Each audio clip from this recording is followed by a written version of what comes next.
وعلیکم السلام ورحمۃ اللہ۔ مولانا صاحب سے پوچھنا تھا کہ ایک آدمی نے قرض کسی کو دیا ہوا تھا پیسے، جی جی، وہ زکوٰۃ میں کس طرح کاٹ سکتا ہے؟ پیسے ادھار دیے تھے یا ادھار دیے تھے؟ ہاں ٹھیک اچھا، اس کا کیا اگر آپ نے کسی کو قرض دیا ہوا تو اس کی زکوٰۃ آپ پر نہیں فرض؟ نہیں، وہ اس کو وہ معاف کرنا چاہتا ہے، کس طرح کرے؟ طریقہ کے اختیار کیا کرے؟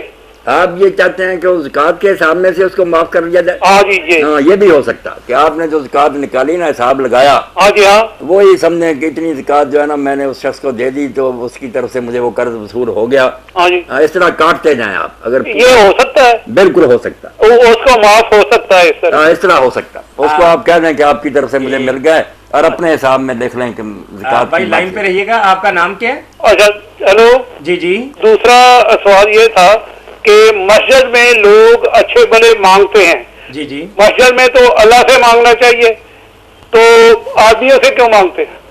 نہیں میرے بھائی، جو اللہ سے مانگنا چاہیے نا وہ تو ہر جگہ اللہ سے ہی مانگنا چاہیے، مسجد میں بھی باہر بھی، مگر جو بندوں سے مانگنے کی چیزیں وہ تو مسجد میں بھی نہیں، عام مولانا حضرات کہتے ہیں کہ مسجد میں جو مانگتا ہے اس کو دینا جائز نہیں ہے۔ یہ علماء حضرات تو یہ بھی کہتے ہیں کہ اللہ کے رسول علیہ السلام نے فرمایا جو اس مسکین کو 1 درہم دے گا نا، 1 روپیہ، قیامت کے دن اللہ اس سے 70 کا مطالبہ کرے گا کہ اب 70 دو مجھے ورنہ میں دوزخ میں ڈال۔ بالکل جھوٹ بولتے ہیں، ایسی کوئی بات نہیں، مسکین سوال کر۔ باقی یہ آپ کہہ سکتے ہیں کہ بھائی مسکین ہونا چاہیے، مسکین یہ تو پتہ نہیں چلتا یہ مسکین ہے یا نہیں ہے، وہ مسجد میں دینا جائز ہے یا نہیں ہے؟ جائز ہے، وہ سوال بھی کر سکتا ہے، نمازیوں کو پریشان نہ کرے، نماز لوگ پڑھ چکے ہیں، آرام سے سوال کرے، تو آپ دے دیں، دے سکتے ہیں، بالکل جائز ہے۔ علماء غلط کہتے ہیں، یہ باب السوال فی المسجد ابو داؤد شریف میں الگ چیپٹر ہے کہ مسجد میں مانگ سکتا، دے بھی سکتے ہیں۔ مانگنے والوں کو شرم چاہیے کہ اگر وہ حقدار نہیں تو قیامت کے دن ان کے منہ پر گوشت نہیں ہوگا، ہڈیاں ہوں گی اور پیپ بہ رہی ہوگی، لعنت کا کام ہے۔ اچھا بھائی لائن پہ رہیے گا، ہم آپ کا نام پوچھیں گے پہلے، پھر آپ کی طرف سے ایک سوال مولانا سے کریں گے۔ کریں گے۔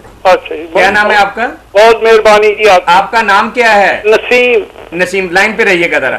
ہم یہ پوچھنا چاہتے ہیں کہ آپ نے یہ پوچھا کہ کسی بندے نے آپ سے قرض لیا لیکن اس پوزیشن میں نہیں رہا کہ اپنی رقم واپس کر سکے، آپ یہ چاہتے ہیں کہ اس پر صدقہ کر دیں، اپنے زکوٰۃ کے پیسوں میں سے اس کی جان چھڑا دیں؟ ہاں جی، یہ سوال ہے۔ ہم ایک سوال مولانا سے اور کرتے ہیں آپ کی طرف سے کہ ایک آدمی کو ہم نے پیسے ادھار دیے، وہ دیوالیہ ہو گیا یا بھاگ گیا دکان چھوڑ کے، کیا ہم زکوٰۃ کے پیسے اس سمجھ کے کہ جو پیسے لے کے بھاگ گیا وہ زکوٰۃ کے لے کے بھاگ گیا ہے، کیا ایسا سمجھا جا سکتا ہے؟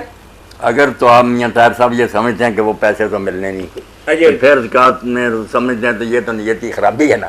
اگر وہ ہے جو نسیم صاحب پوچھ رہے ہیں کہ وہ بیچارہ دینا چاہتا ہے مگر حالات نہیں اچھے، وہ ٹھیک ہے، وہ علماء کہتے ہیں اس کے ہاتھ میں پکڑاؤ پھر واپس لے لو، اس ڈرامے کی کیا ضرورت ہے؟ اس کو ملکیت اس کی بنائیں۔ یہ ملکیت وغیرہ بنانے کی باتیں غلط ہیں، ملکیت بن گئی، آپ نے سمجھ لیا کہ اچھا ایک بات اس ضمن میں اور بھی ہے، یہ مل اونر حضرات جو ہیں یہ پیسے لے کر بھاگ جاتے ہیں، ان کو کیا زکوٰۃ میں چھوڑ دیا جائے؟ نہ توبہ توبہ، ان سے تو جس طرح بھی ڈنڈے سے جلیل و رسوا کر کے لٹریشن کرا کر ان سے لینی چاہیے۔ مطلب غنی ظلم، جو اچھا بڑا اور ٹال مٹول کرے وہ تو حضور فرماتے ہیں عزت آبرو اس کی کچھ نہیں، جیسے جی چاہو اس کو بے عزت کرو اور مارو۔ یہ غریبوں کی بات ہے جو آپ نے پوچھی کہ بیچاروں کے حالات جو ہے نا دیگر ہو گئے، نہیں دے سکتے، آپ کر سکتے ہیں ایسا۔